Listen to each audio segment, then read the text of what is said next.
ये डोरमेंट शक्ति ईश्वर अपने द्वारा बनाए हुए हर इंसान में देती है, लेकिन 99% की बिना जागृति खत्म हो जाती है।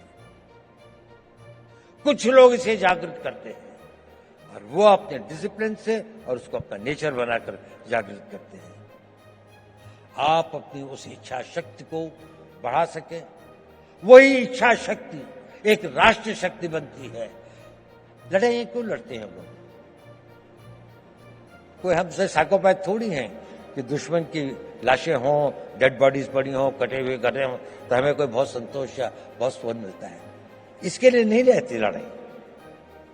लड़ाइयां लड़ी जाती हैं किसी देश के मनोबल को तोड़ने के लिए, ताकि उसका मनोबल इतना टूट जाए कि वो हमारी इच्छाओं के अनुसार संधि कर सके, हमारी बात को मान सके, जो हम चाहते हैं वो उसे प्राप्त कर सके। जब आप लोगों में इच्छा शक्ति होगी तो राष्ट्र का मनोबल बनेगा। The will of the nation जिसे कहते हैं कि जिसके लिए लड़ाइयां लड़ी जाती हैं। आज भी आप देख लें, जितनी भी लड़ाइयां हो रही हैं, जितने भी संघर्ष हो रहे हैं, कोई ना कोई कंट्री अपनी बात को दूसरी के ऊपर में थोपना चाहता है, उसके लिए वो शक्ति का प्रयोग कर रहे हैं। अगर आप इतने शक्तिशाली हैं कि कोई इसको ना कर सके तो आप हमेशा स्वतंत्र रहेंगे। लेकिन अगर आपके पास में सब कुछ है लेकिन वो मनोबल नहीं है तो आपके अस्त्र शस्त्र सब बैठे रह जाएंगे। और उसके लिए चाहिए नेतृत्व। आज हम बहुत भाग्यशाली हैं कि देश में ऐसा नेतृत्व है, एक ऐसा नेतृत्व जिसने 10 साल में देश को कहां से कहां पहुंचाकर एक ऑटो बोर्ड में ले आए। उनकी कमिटमेंट, उनकी मेहनत, उनकी टोटल डेडिकेशन हम सब के लिए एक आदर्श हुआ है। देखिए, नेपोलियन बोनापार्ट एक बड़ा भारी योद्धा था। ये आपके लिए रेलेवेंट है क्योंकि आप लोग नेता हैं कल के। आप लोगों ने नेतृत्व करना है। कोई आर्मी का जनरल बनेगा, कोई इंटेलिजेंस का चीफ बनेगा, कोई बहुत बड़ा डॉक्टर बनेगा, कोई इंजीनियर होगा, कोई बड़ा भारा एडमिनिस्ट्रेटर होगा, कोई बहुत अच्छा डिप्लोमेट होगा, कोई राजनीतिक नेता भी होंगे कुछ लोग। नेपोलियन एक बात कहता था, I am not afraid of 1,000 lions led by a sheep, but I am afraid of 1,000 sheep led by a lion. अगर हम 3,000 लॉयन पैदा कर दें, नेपोलियन कहता था मुझे 1,000 शेरों की फौज से डर नहीं लगता अगर उसका नेतृत्व एक भेड़ का बच्चा कर रहा हो।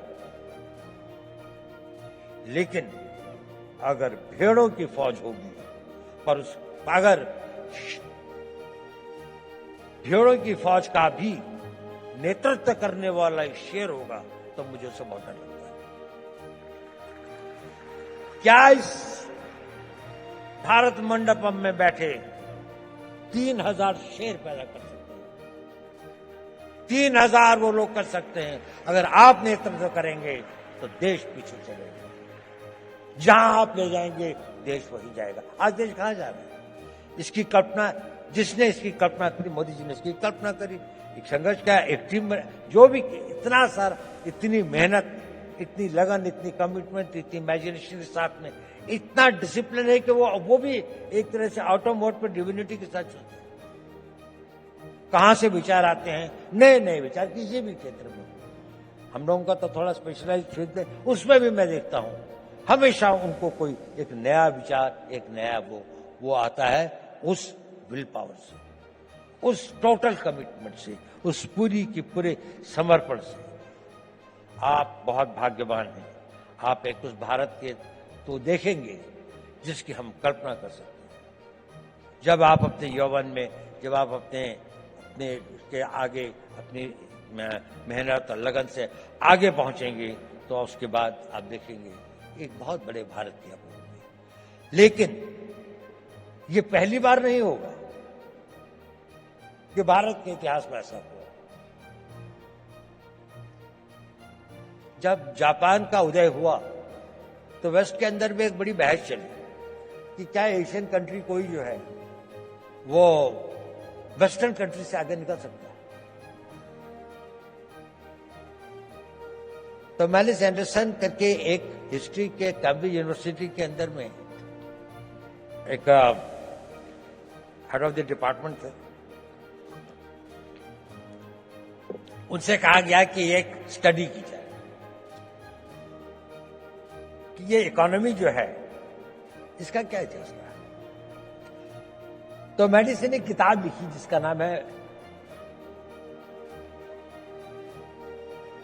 वर्ल्ड हिस्ट्री ऑफ इकोनॉमी, और उसने वो फर्स्ट सेंचुरी से लेके 19th सेंचुरी तक लिखी।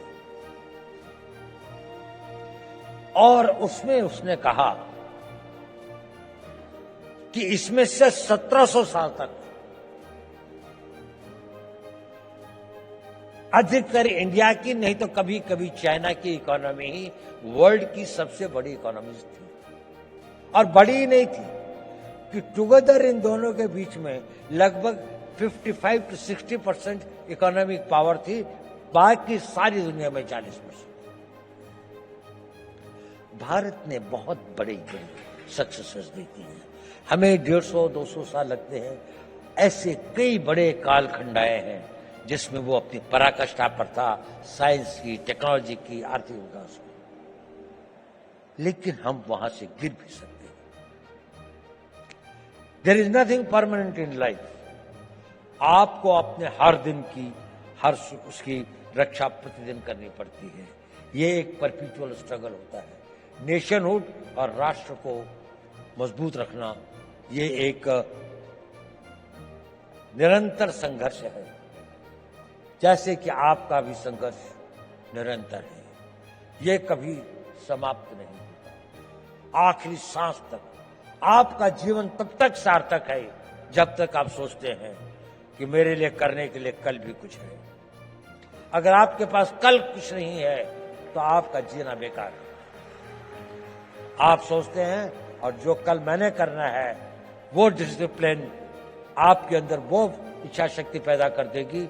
उसके लिए शक्ति भी आएगी, समय भी होगा, संयोग भी होगा और आप उसे कर भी पाएंगे और आप कामयाब हों। मेरी यही शुभकामनाएं आप लोगों को मेरा बहुत बहुत। आप भारत के भविष्य हो, के कर्णधार हो, आप लोग फले फूले मेरे